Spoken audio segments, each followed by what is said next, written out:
Polemik tudingan ijazah palsu Presiden Joko Widodo memasuki babak baru. Setelah status perkara resmi naik ke tahap penyidikan, nama-nama yang kerap bersuara lantang terkait soal keaslian ijazah Jokowi mulai disorot. Dua di antaranya adalah pakar telematika Roy Suryo dan ahli digital forensik Rismon Sianipar. Unsur pencemaran nama baik memungkinkan menjerat pihak-pihak yang secara aktif menyebarkan narasi negatif terhadap Jokowi. Sebelumnya, Polda Metro Jaya telah menaikkan status kasus tudingan ijazah Jokowi ke tahap penyidikan karena ditemukan unsur pidana. Kabid Humas Polda Metro Jaya, Kombes Pol Ade Ari Syam Idradi menyebutkan ada dua objek perkara yang ditingkatkan ke tahap penyidikan, yakni pencemaran nama baik yang dilaporkan Jokowi, serta objek perkara penghasutan dan penyebaran berita bohong dari 5 laporan polisi. Polisi telah mengantongi sejumlah barang bukti yang diserahkan Jokowi dan tim kuasa hukum saat membuat laporan. Di antaranya flash disk berisi 24 tautan video YouTube dan konten media sosial hingga fotokopi ijazah. Polisi juga telah meminta keterangan sejumlah pihak, di antaranya Roy Suryo, Tifauzia alias Dr. Tifa, Rismon Sianipar, kader PSI Dian Sandi, hingga Kompol Syarif Fitriansyah, ajudan Jokowi. Dengan ditemukannya unsur pidana dalam laporan tersebut, Jokowi berharap nama baiknya yang dituding menggunakan ijazah palsu dipulihkan.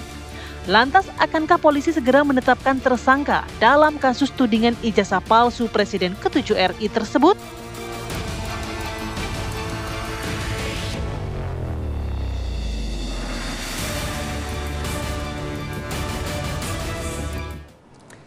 Iya, jadi ketika laporan di Polda Metro Jaya ini statusnya sudah naik menjadi penyidikan, yang menjadi teka-teki sekarang adalah siapa kira-kira yang dijadikan tersangka dalam kasus ini. Karena ketika statusnya sudah naik, sudah harus ada tersangkanya begitu. Apakah bapak-bapak yang di studio ini udah mengantongi belum ya nama-nama yang kira-kira jadi tersangka? Nah, itu dia, kita akan diskusikan di sini bersama Irjen Pol Purnawirawan Arianto Sutadi, penasihat ahli Kapolri. Pak Arianto, Assalamualaikum, selamat pagi.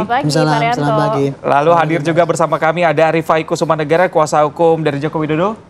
Assalamualaikum. Waalaikumsalam, selamat pagi. Dan nanti akan bergabung bersama kami ada Petrus Celestinus, anggota tim pengacara Roy Suryo. Baik, saya ke Pak Rifai dulu. Pak Rifai, setelah statusnya sudah naik menjadi penyidikan, respon Pak Jokowi gimana? Ya, seperti kita lihat juga di media ya, bahwa beliau mengapresiasi bahwasanya laporan ini sudah ditingkatkan ke penyidikan. Kenapa? Karena secara yuridis, naiknya ke penyidikan ada dua hal penting. Pertama, apa yang disampaikan Pak Jokowi benar adanya. Kedua, bahwa benar Pak Jokowi adalah korban dari dugaan tindak pidana yang dilakukan oleh beberapa pihak. Itu sudah clear dengan naik ke penyidikan ya. Nah, tinggal di penyidikan apa yang harus dilanjutkan sesuai dengan tugas penyidik, yaitu pertama menentukan siapa saja tersangkanya, ya, baik pelaku utama, pelaku turut serta, karena IT ini kan cukup luas. Tidak hanya yang menyatakan, tapi yang mengedarkan, yang mengedit dan segala macamnya. Karena kalau tidak ada kerjasama itu tidak mungkin tersiar. Lalu kedua, mengumpulkan alat bukti, ya, selengkap mungkin, sesempurna mungkin, termasuk untuk membuktikan masing-masing peran. Nah, jadi ini yang akan bergulir di tingkat penyidikan. Oke. Demikian. Ini kemarin yang menarik juga Pak Ahmad berbincang sama kita di studio, dia menyatakan bahwa ada nama-nama baru begitu ya, yang akhirnya masuk dalam pusaran kasus ini. Kembali lagi, kalau Pak Jokowi sendiri sebenarnya ini kan ada beberapa LP. Kalau Pak Jokowi sendiri sih dalam laporannya tidak menyebut terlapor, ya, kita tidak mendahului, kita bikinin dalam statement dalam penyelidikan. Artinya kita serahkan kepada proses yang akan dilakukan oleh penyelidik. Bukan apa, karena pertama kita tetap menghormati asas praduga tak bersalah ya. Sekalipun yang seberang sih sepertinya tidak menghormati asas itu kan gitu. Tapi kita cobalah memberikan pendidikan hukum pada masyarakat bahwa jangan tergesa-gesa. Kedua, juga memberikan keluasan kepada penyidik agar memeriksa ini secara jernih, secara netral, tidak di-fait accompli oleh pelapor, ya.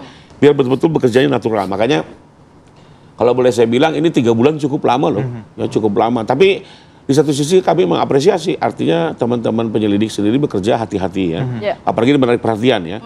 Karena kami juga nggak mau di tengah jalan justru perkara ini terseok-seok. Ya. Terakhir juga kami dengar bahwa sudah mengajukan 7 ahli, gitu loh. Ya, ini saya pikir tidak main-main keseriusan mereka untuk mengajukan 7 ahli ya. Berarti apa? Hati-hati. Mereka tidak mau bergerak, penyidik tidak mau menyimpulkan sendiri, tapi juga mendengar pihak-pihak independen yang memang ahli di bidangnya. Agar apa namanya betul-betul keputusan yang diambil ini bisa dipertanggungjawabkan secara publik. Pak Arianto, setelah dari penyelidikan naik status menjadi penyidikan dan nantinya akan ada terlapor yang dipanggil begitu ya sebelum akhirnya penetapan tersangka. Biasanya prosesnya berapa lama dan secara spesifiknya seperti apa, Pak? Ini nggak bisa diukur lama apa enggaknya ya, karena ini tergantung nanti begini, tergantung daripada penyidik itu nanti. Kalau dia getol dan cepat dan dengan pakai cara yang praktis, misalkan ya, ini kan selama ini kan sudah 2 bulan penyelidikan. Di dalam penyelidikan itu sudah melakukan tindakan-tindakan yang semestinya sudah masuk dalam penyidikan itu. Cuman kemarin itu yang dilakukan tanpa upaya paksa, jadi itu masih penyelidikan.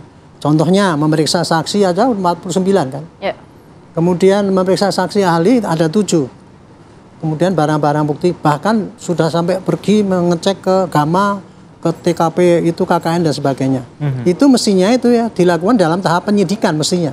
Tapi karena fungsi kehati-hatian daripada Polda Metro karena ini kasus atensi, maka dia pakai penyelidikan dulu.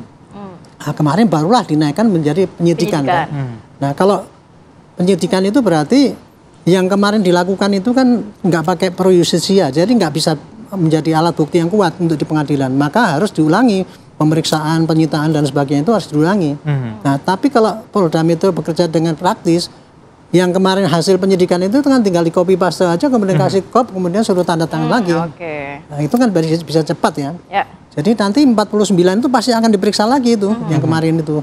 Kemudian apa tuh barang bukti semua itu akan dimintakan disita dan kemudian dimintakan pengesahan oleh pengadilan. Barulah nanti itu kemudian disampaikan kepada penuntut. Tapi ketika disampaikan pada penuntut itu sudah tentukan porsinya. Kan buktinya banyak itu ya. Yang dilaporkan kemarin kan banyak juga itu kan. Jadi rupanya kemarin ya yang saya lihat agak lega ini karena apa? Ternyata berkas itu jadi satu. Jadi semua pelapornya Pak Jokowi, jadi dari beberapa PLP itu jadikan satu berkas, jadi satu SPDP. Nah, di situ dalam SPDP itu kan disebutkan ini bla pasal gini terlapornya kan dilakukan oleh pelaku ini A, B, C, D sampai ada 12 gitu. Nah, itu artinya nanti itu kalau dari penyidikan itu nanti akan dipilah-pilah, oh yang memenuhi syarat jadi tersangka ini itu. Tapi Pak Arianto sudah dengar belum sih? Kira-kira siapa yang jadi tersangka? Kabarnya ada 2 nama. Dari kalau saya nggak dengar, saya memastikan dari dulu pertama kali masuk itu ya pasti Roy Resmond itu sudah pasti jadi tersangka itu kalau jadi saya. Jadi 2 orang yang akan tersangka. Saya bukan gertak tapi dari saya ngomong apa adanya, bukan pura-pura gitu ya. Karena dari publik pun akan tahu lah siapa yang harus jadi tersangka. Sekarang ini ya, nggak usah ditanya publik, tahu lah, nggak usah penyidik yang ahli ataupun siapa gitu. Nah, tapi jadi tadi Bang Rifai tadi ngomong bahwa ini kemungkinan bisa berkembang karena kasusnya kan melibatkan IT begitu ya, penyebar juga bisa dan segala macam begitu. Bagaimana? Kira-kira akan lebih dari 2 orangnya itu tersangka? Yang jadi tersangka? Ya lebih lah. Kan itu yang kalau yang 2 itu kan pencemaran mungkin ya yang sangat getol itu. Tapi kan yang namanya provokasi, ujaran kebencian itu kan dilakukan oleh banyak sehingga dilaporkan oleh relawannya Pak Jokowi itu ya yang tersebar sana itu. Termasuk yang melakukan podcast itu juga kemungkinan. Nah, itu, ya termasuk karena itu menurut yang lapor itu kan dia dianggap menyebarkan kan. Cuman kalau saya pribadi ya nanti yang melakukan podcast dan sebagainya itu bisa dilihat nanti mensreanya. Kalau dia membuat podcast itu sengaja memang ikut menyebarkan berita bohong. Yang namanya berita bohong ini gini loh. Pak Jokowi dianggap itu palsu. Kan langsung dia ngomong palsu terus. Itu kan berita bohong, belum dibuktikan. Itu masalahnya lah. Kalau podcast itu kalau cuma hanya sekedar dia untuk nyari rating atau apa, nggak apa-apa. Tapi kalau mensreanya kelihatan bahwa dia itu ikut membantu, bisa kena. Ya nggak tahu nanti hakim menjatuhkan dia terlibat apa tidak, pasti bisa jadi tersangka itu. Gitu. Nampaknya kita juga tidak imbang kalau tidak menghadirkan dari sisi Roy Suryo CS. Nanti kita akan hadirkan Bang Petrus, tapi kita harus jeda dulu sejenak. Kita akan kembali saat lagi, tetap bersama kami.